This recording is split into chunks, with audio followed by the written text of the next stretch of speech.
Hi everyone, Emily here again today. I hope you enjoyed seeing Ren doing their videos. And yes, I have bluish hair today, kind of green. Just playing with an eco-friendly hair dye. So I hope you guys don't mind. Anyway, today's video, I kind of wanted to talk about games and gaming. All the different kinds and kind of like what they mean to me, like what I think of them, just my thoughts around gaming, because it's quite a big topic actually, the more I thought about it. So I've got some little bullet points again, so that I don't ramble too much, because that's kind of what I do. And yeah, I thought it might be quite cool to share my thoughts with you on gaming, just as a food for thought kind of thing. I think that's kind of what I'm aiming for with this channel, is just sort of to make you think about something. So the first type of games I wanted to talk about is, I think maybe the most obvious these days, is video games, computer games, and I've broken it down into single player games and multiplayer games. I'm more of a multiplayer game kind of person. I don't play many single player games, but I have played single player games, just not loads of them. So I've got a couple of examples of stuff that I've played, like Nier Automata, Sims. I've played a little bit of Halo, some sort of puzzle games like I've spoken about before. I've now done Portal, Undertale, Doki Doki Literature Club, all of these kind of games I have played. But I wanted to kind of basically just talk about all the reasons I think gaming is good. So for one, I feel like single player games are a massive, immersive escape for people. Especially big open world type games or very story driven games. They can be very immersive for people, and fun. The big main important part, it's fun, it's enjoyable. So when, life isn't as great, or when life isn't quite what you would want it to be, you can escape into these immersive experiences, and it sort of feels almost like you're there. It's a really great way of just having fun. It can be very unrealistic, and it gives you a sort of element of control as well. But there's also, many other good things about it. So for some people, they really like this sort of challenge, and the sort of conflict of it. It's sort of it can be really difficult, and trying to overcome obstacles and complete puzzles. It can work your brain quite well, and sort of when it's difficult, it gives you that sense of, yes, I've done it. It's that sort of achievement, and that can be a really good positive feeling. It's sort of that challenge, that engaging sort of challenge that sometimes people are really looking for. Maybe if you don't get it, get much stimulation at work, or it's just a fun thing. It's having your brain challenged and things being a bit difficult sometimes. The two main points that I really feel passionately about are the fact that single player video games can explore different themes and topics and genres in a way that not many other forms of media can, because you're interactive with it. It's very immersive and real to the player. It's quite a different form of media, and you can look at many different sort of topics and themes like grief and loss and mental health struggles and war and all of these different quite difficult topics. You can look at in different ways, in different avenues, and it's really amazing to see what sort of game companies can come up with. Quite a lot of indie games do this, different ways to play and experience these stories that tell you more and a more understanding about different life things. So it's another way of connecting with the real world, but through a game, and it can really bring you closer to that. It can really mean something to people. The other key one that I really like is video games as art. I think they're incredibly amazing. Like, if you just look at each individual aspect, like the visuals and the sound design and the music and the, you know, designs of each character or the setting or anything, like somebody's designed that and created that. And if you think about it, it's all through like code, but somebody's in a way painted all of this for somebody, and somebody's voice acted all of this. And I think it's really incredible and a beautiful form of art that people get to experience and not even really realise that it's art. You know, you can just play a game for the game to have fun, and yet hundreds of people have put so much like work and effort into that it's just really beautiful, you know. Me and my husband Luke listen to Undertale songs a lot, and that's just songs from video games that are really quite beautiful. And the art of the different art styles. You know, you can do pixel art, or you could do 2D art, or you can do the open world 3D, fully immersive, sort of fully rendered high quality side of things as well. So for me, that's almost like a passion that video games are art, and I think that they should be considered more as art and not just games in certain situations, because that ties into, in some ways, the way of experiencing them as different topics and genres. I played a video game once. The game was called Eastshade, and it was all about just going around doing paintings for people. And the art style of that was beautiful, and you get to share in these different people's visions and ideas of what they want it to look like, and I think that's wonderful. Even if their vision is just, blood and guts and murder and killing people, like, that's still someone's, like, goal, and the way that that's come about and the way that affects people, how it influences people. It's just such a really interesting topic to look at, and I think that video games are really wonderful and beautiful for that. But then obviously the video games that I'm more interested in are multiplayer ones, and I feel like they've got their own, benefits. I'm just checking my notes, sorry. So some games that I've played multiplayer, I'm not reading my whole lists. I'll probably rewatch this afterwards and be like, dang, I should have talked about this, this and this. So if I think of any brilliant examples, I'll maybe put them in the description. But we'll just go with the ones I can think of for now. So I've played things like Guild Wars 2. At the moment we're playing Red Dead Redemption 2 online. Little games like Ember.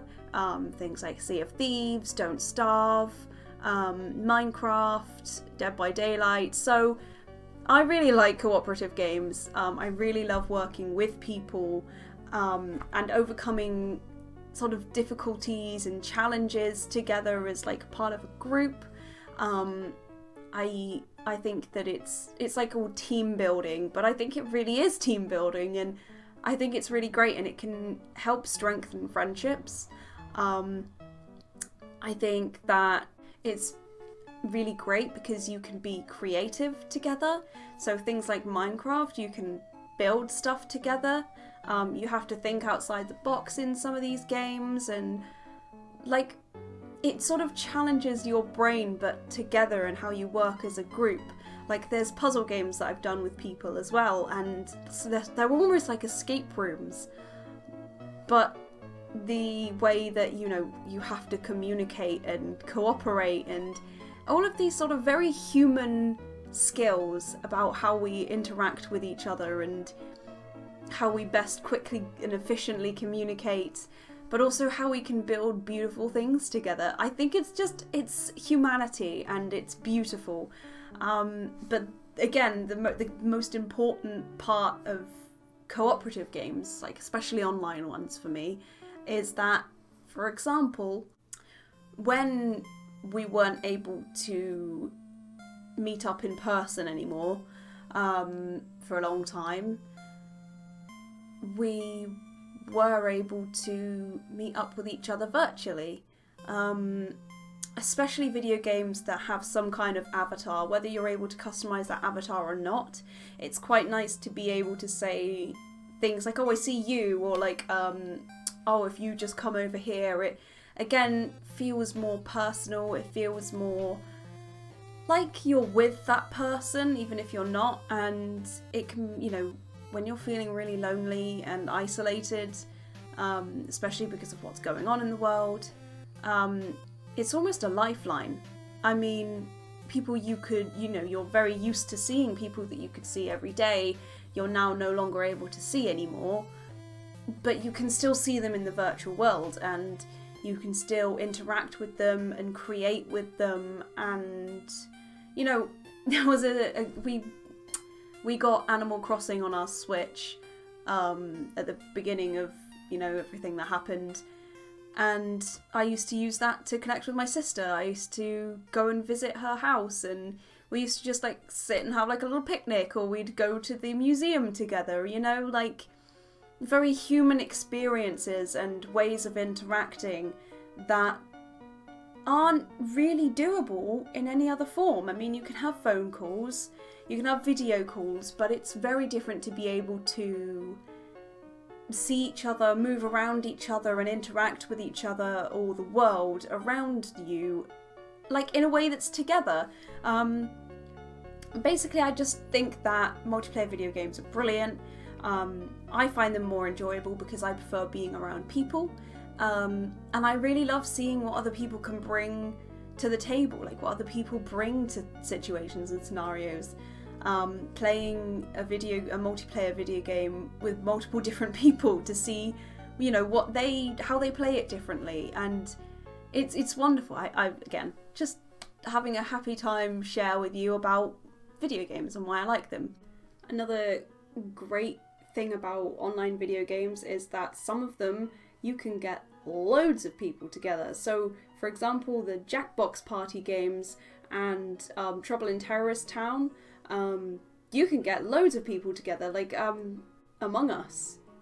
You can get loads of people in. So I know with some Jackbox Party games, you can get like 10 odd people in there, and having that many people being able to come together and interact in a way and have just group fun, that's also like brilliant, especially, you know, over the lockdown, like being able to see your friends and play games with them, but in a unique sort of way. So video games can encompass lots of people as well, not just, you know, 3 or 4, although that is the majority. I'm going to talk about maybe 3 more types of games, so I hope you don't mind it being a little bit longer today. So the next type of games I wanted to talk about is board games. I heckin' love board games. Again, I really love being with people, and I love interacting with people. And yeah, so board games are brilliant because you get to be in person and physically like with people. Obviously not doable if you're in lockdown, but we're not so much anymore. So yes, board games. Board games like, you know, the traditional Snakes and Ladders. We've played things like Escape the Dark Castle, Codenames, Munchkins, bigger games like Hero Quest or Monopoly. But then there's also like the classics like chess and drafts and dominoes and card games. So board games and card games are things that so many people have got experience with and so many people have enjoyed with people, that I don't really think I need to say how great board games are, because I think pretty much everybody knows, you know, like you've either played you know, a game of Snap or something when you were a kid, or you've, you know, played little Guess Who, or any of these kind of in-person games that just bring so much joy. So my points, you don't really need to hear them because it's already, you know, the in-person reactions to things, they can be very cooperative, or they can be very competitive, which is brilliant, like that you can have either of those things. They can be very, very versatile. They can do lots of different types of things, like board games are just as versatile as video games. Again, the key point is they're very fun to do together with people. But another really good thing about games is that you can be with somebody, and maybe you haven't seen them for a while, or maybe you're not quite sure how to talk to them, but you can talk through the game. You know, you don't need to talk about how they're doing or anything personal, but you can talk about the game and you're still cooperating and communicating, but it doesn't have to be, you know, if you're not as good at talking, or if you're, you know, nervous, or if you know, don't want to talk about their personal life or something. It's just a really nice way of spending quality time with somebody, but without having to really have deep conversations. But you can spend a lot of time together, especially board games, because again, it's physical, it's interpersonal, and yeah.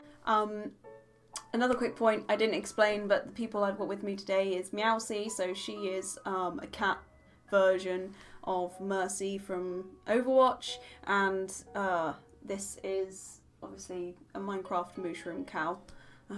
Just thought I'd explain those. It makes sense to do with the video I'm trying to coordinate. Anyway, next point. The last sort of type of gaming, I suppose, that I want to talk about is tabletop role-playing games.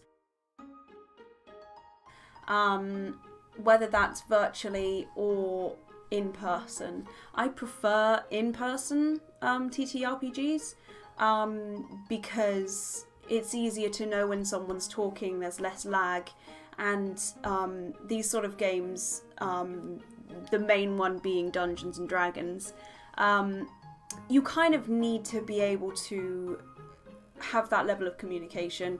You kind of need to be able to know when someone's talking and when to not interrupt and things like that. So with a little bit of lag, it can make that quite difficult. But on the other hand, it is possible to do virtually, and again, that's brilliant. So I really like role-playing games, tabletop role-playing games, Dungeons and Dragons mainly, because again, it's that sort of bringing people together, but there's more like world building and storytelling, and it feels more creative this way, especially if you are able to get into the role-playing side of things and sort of really embodying and creating a character that means something to you. It's a brilliant way of escaping reality, but sort of creating another reality and doing that with people, so it's not so disconnected. And basically all of the things that I've said about the other forms of gaming, it's very immersive, very, very immersive when you're sat around a table with other people that are sharing the same experience. But I've also found that you can make some really, really good, like, long-term friends through tabletop role-playing games.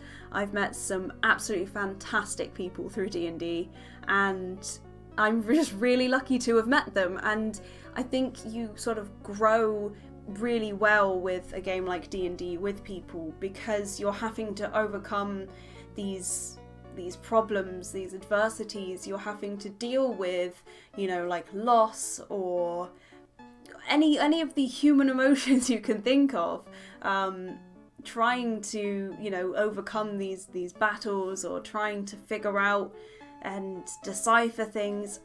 You come together as a group really well, and you get to really have an idea of what the people are like without having those personal conversations. But I've met some absolutely amazing people through D&D, and I think that it's a really beautiful community, and I think it's really, really good. I think it's quite difficult to be in charge of it, so the Dungeon Master. But again, very fulfilling and rewarding if you are a Dungeon Master, and that you're bringing all of these people together and they're having such a wonderful time and sharing this experience together, and you can hear them like trying to scheme and plot and all of that sort of thing. It's just very energetic, and there's a lot of emotions with Dungeons and Dragons. So yeah, that's another type of gaming that I think is really worth time and consideration. I don't think that gaming should just be considered like a waste of time. And I think that definitely is changing. I think it's definitely the case that gaming is not just seen as, you know, idle wasting, unless it's an idle game, which, you know, is a whole concept of itself.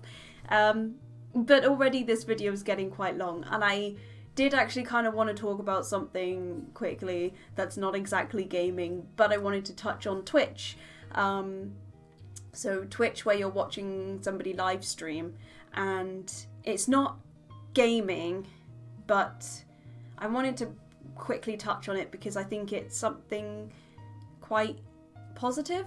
There's a lot of negatives with Twitch. There's a lot of bad stuff going on, but I'm mainly here to focus on the positives. And so I was watching the Jingle Jam, which is from the Yogscast. Basically, they do a lot of streams for charity over Christmas, and that's brilliant. Like that you can do something online with thousands of people to raise money for charity, which I think is amazing. It's very interpersonal because you're watching them live, and you can message, and sometimes they respond to your messages maybe, and that makes you feel like you're part of this community, you're part of people sharing something. I think that, you know, when you see everybody in the chat, you know, being supportive and going along with jokes and stuff. So I was watching The Longest of Johns, I think it was, where they sing shanties. There's 4 of them and they sing shanties, and the whole chat was sort of just saying oh, as in oohing along with the chanty. And I just think it can be really wholesome and a real beautiful reflection of humanity when you get a lot of supportive communities together. Obviously there is the more negative side, but again, I'm just focusing on the positives. It allows for some very interesting and unique ways of interacting with audiences, like the Germa Dolls House stream, where in some small way everybody in the audience had control over what happened. And I think that's sort of wonderful, and it definitely makes you feel more involved in what's going on. The only other thing is that it's in real time, which means like it's very much more human. So they're not like the celebrities that you see on television where that's edited and cut, and it's cut to perfection. You'll never see the more human sides of them, whereas with Twitch streams you're seeing them for hours straight live. You know, so if they cough, or if they sneeze, or if they pull a funny face, or if they have to go to the toilet, you're there for that, you're with them.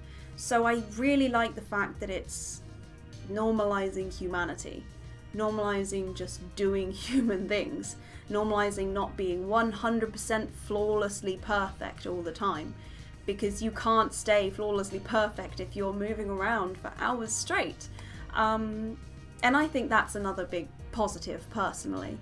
But this video is already pretty long, but I just wanted to share my sort of excitement, my sort of positive feelings around gaming.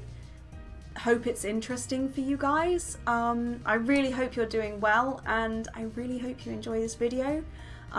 Please do give likes or add any comments if you feel like it. But thank you so much for watching, and I will see you next Tuesday. So quickly before I go, I really hope everybody who celebrates Christmas has an awesome Christmas. Also, if anybody who doesn't, I hope you have a lovely little holiday or just sees your family. But yeah, to everybody else, happy Christmas. And I will see you next Tuesday. Bye!